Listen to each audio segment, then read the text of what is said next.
New year, new me, new year, new me. What if I just want life to stay the same? Like, what's wrong with life? Hold on, I'm gonna put this up right here.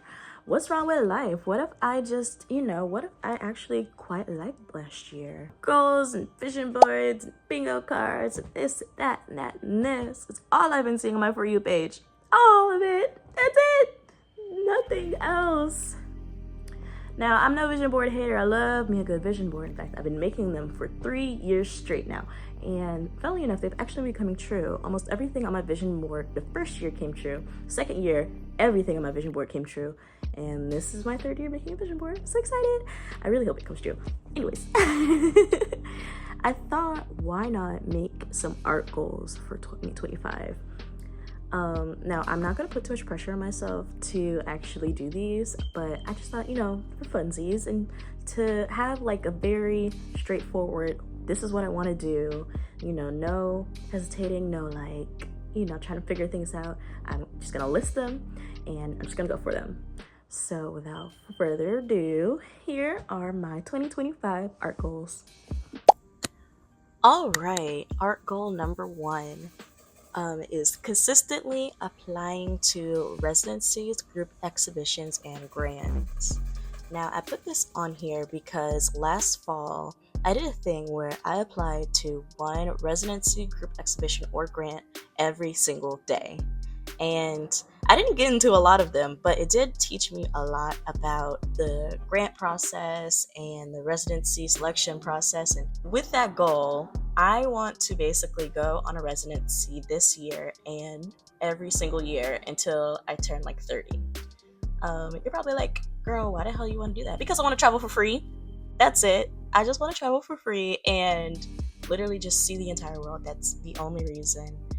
I also just want to paint different areas. I think it'd be really cool if I did some plein air paintings, just painting different areas. I don't know, that'd be so much fun. Anyways, I also want to try to do a group show every month. I did a couple of group shows in November. I think I did 3 of them in a month. And really all I had to do was mail off the paintings. And I don't want to be like, I didn't even have to do anything, but I quite literally didn't even have to show up, but I still did show up to most of them. So yeah, I think it'll be pretty easy to just, mail my paintings off and, make sure that I'm receiving all of them. And, if they sell, they sell. If they don't, they don't. It's just, something else to keep myself preoccupied and to learn more about the gallery, world, I also would like to get a grant this year. I don't know how possible that is, but I feel like if I just keep applying, I'll eventually get something. I don't know, but yeah. Okay, goal number 2 is to upload on YouTube once a week. Now, I know, I already missed last week. Please, don't do me like that. The video I had prepared for last week, I low-key chickened out on it, and I don't know, I just didn't feel like I had anything to talk about. I fall into this trap where I record a whole bunch of footage and then I just don't do anything with it. I don't know why. I just feel like I don't have anything to talk about. But yeah, I want to upload on YouTube once a week. And I don't know if this really counts as an art goal, but I think that it does because I'm putting my art out there and I'm becoming more, I don't know, just comfortable with putting my art out into the world. Also, I used to post on TikTok once a day, but since the app's future is unforeseeable and there's rumors about the CEO selling out and stuff like that, I kind of just want to use it more so as a testing grounds to see how well my videos would do, which is something that I kind of was already doing. It'll be more for behind the scenes things and I'll post high quality content on there obviously, but I probably won't be as into making my feet look super aesthetic as I would be on Instagram, if that makes sense. TikTok's kind of for putting, being silly and being fun, and Instagram, I feel like you gotta be super serious on there, so that's what I'm trying to say. Okay, obviously my microphone doesn't like me because it literally just went out twice. I was talking into thin air. Anyways, goal number 3 is to sell 1 painting a month. Now, I know. Erica, you just started painting like a year ago. Like, you haven't even been in the art scene for that long. I know, understand that. This might be one of those goals that I have to give myself some more grace with because I'm kind of nervous to put it on here. I don't know if it's entirely possible, but I'm gonna just put my faith into the universe and just see what happens. I'd like to sell one painting, big or small, monthly. My social media might not be there enough, might not be good enough, but I think it's possible. I think one day I will get there to the point where I'm selling a good amount of art a month, and I think it'll start out with me selling one painting a month. I think that's possible. Anyways, I'm just rambling right now. Last December, I was able to sell a painting. I sold two paintings, and I was so excited. I was so happy that someone actually wanted to buy my art. Like, I don't know, I never expected for that to come so quickly. So now it's January. I'm working on my first commission, which is what I'm painting in this video. And yeah, I just painted my very first commission. So I feel like life might be moving a little bit faster than I anticipated. So that's why I'm making this goal of selling one painting a month. Now it might not happen, and I'm gonna try to not beat myself up if it doesn't happen. I think as long as I sell about 5 to 10 paintings by the end of the year, I would be very happy.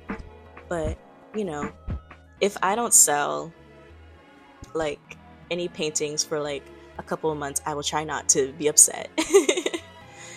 For goal number 4, I want to create at least 2 paintings a month.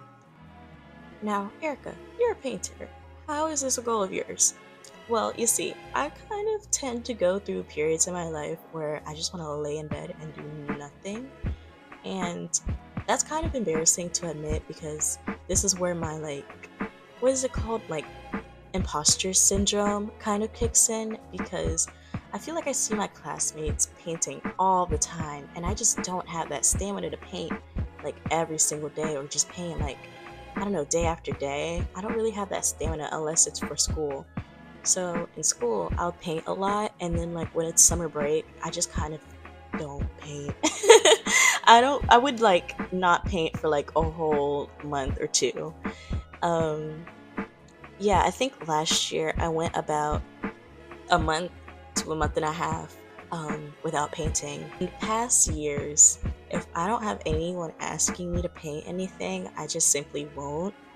I don't know if that makes me like a fraud or anything, but I don't know, I just feel not burnt out, just like, I don't know.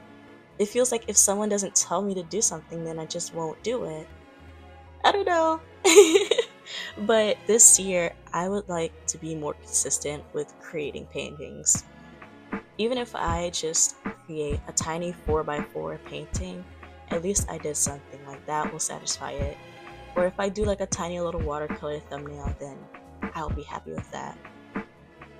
Okay, my very last goal is to create more small paintings. And I feel like that goes with the previous goals. I mentioned that even if I create a small little 4x4 paintings, I'll be satisfied. This year, I feel like I've been more obsessed with creating these small paintings, like the one you see in the video. Oh, about the one in the video, I mentioned earlier, it's a commission. And when I was recording it, I don't know why, but the focus kept going in and out, so I'm sorry about the quality. Anyways, back into the goals. I've been more into these small paintings, and I just want to paint more of them. I feel like it's easier to sell, but also it's easier to complete, and I feel better about myself when I make them. Like, I feel like I can convince myself to paint more if I do small paintings, and if I have to make a big change, it's not really a big change, whereas with a big painting, it's a lot to commit to. It's a little bit harder for me to convince myself to jump into a big painting, and it's also a little bit harder to cover up mistakes, whereas with a small painting, you just paint right over it. In art school, they make you paint very, very large, and I do recognize the pros in that. I just love me a good small painting. Like, I can just take it anywhere without having to play Tetris in the trunk of my ride home. And those are my art goals. Don't hold me to them. Or maybe do. Maybe that'll help me commit to them. But I think most of them are doable. I just have to like lock in, you know? This whole year, I definitely was locked in. I did more then than I did in my entire college career. So I think I am having a hard time trying to live up to all the stuff I did last fall. I did 3 exhibitions in 1 month. I went to my very first residency for a whole month, and then I did 1 large painting and 4 small ones at the residency. I gained 10,000 followers on here. Oh my gosh, thank you guys so much. I love you guys. And I sold my first painting. Never in my life did I think that I would be able to do all of those things literally in 1 month. I guess that's proof that, like, if I actually do stay focused and do the things, that I say I'm going to do, I can actually achieve them. But I don't know, I just want to come on here and just say thank you guys from the bottom of my heart for subscribing and following and all of that sappy stuff. Thank you for following along on my art journey. It truly means the world to me. And I really hope y'all enjoy these next videos. I'll see y'all next Sunday. Bye!